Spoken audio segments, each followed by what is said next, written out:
Super ஸ்டாரோட பிறந்தநாளை முன்னிட்டு completely யூனிக்காக இருந்துச்சு.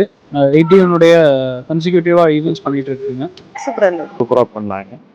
ரொம்ப நல்லா பண்ணியிருந்தாங்க. ஈவெண்ட் ஃபென்டாஸ்டிக்கா இருந்தது. ரொம்ப அருமையான நல்ல ஒரு என்டர்டைன்மெண்ட். ஸ்டார்டிங்ல சிங்கிங் ஆரம்பிச்சு டப்பா பீட்ஸ் அவங்களோட நல்லா இருந்துச்சு. அந்த யோகஸ்ரீ பாடின பாட்டெல்லாம் ரொம்ப நல்லா இருந்துச்சு. சூப்பரா இருந்துச்சு. மேஜிக் ஷோ ரொம்ப நல்லா இருந்தது. Magic tricks was just thrilling. It was ஒரு மாதிரி அவங்க மைண்ட் ரீட் பண்ணது பிடிச்சிருந்தது. It's very nice to see.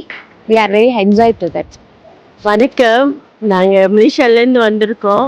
எங்களுக்கு மனசு மிகவும் ரொம்ப சந்தோஷமா இருக்கு. திவினேஷோ யோகேஷையும் பார்த்தது சந்தோஷமா இருக்கு. இப்போ நம்ம குடும்பமா போய் திவினேஷை பார்த்துட்டு அவங்க பசங்க பண்ணது சூப்பரா பண்ணியிருந்தாங்க. ரொம்ப வண்டர்ஃபுல்லாக இருந்துச்சுங்க ஷோ எல்லாமே. அரங்க மாதிரி இருக்கிறது முதல்ல இருந்து கடைசி வரைக்கும் பார்த்தோம். நல்லா என்ஜாய். சூப்பரா இருந்துச்சு. நல்லா இருந்துச்சு. குழந்தையில இருந்து பெரியவங்க வரைக்கும் நல்லா என்ஜாய் பண்ணாங்க. எல்லா ப்ரோக்ராம்ஸுமே சூப்பரா இருந்தது. சூப்பரா இருந்துச்சு ப்ரோக்ராம். ரொம்ப நல்லா என்ஜாய் பண்ணோம்.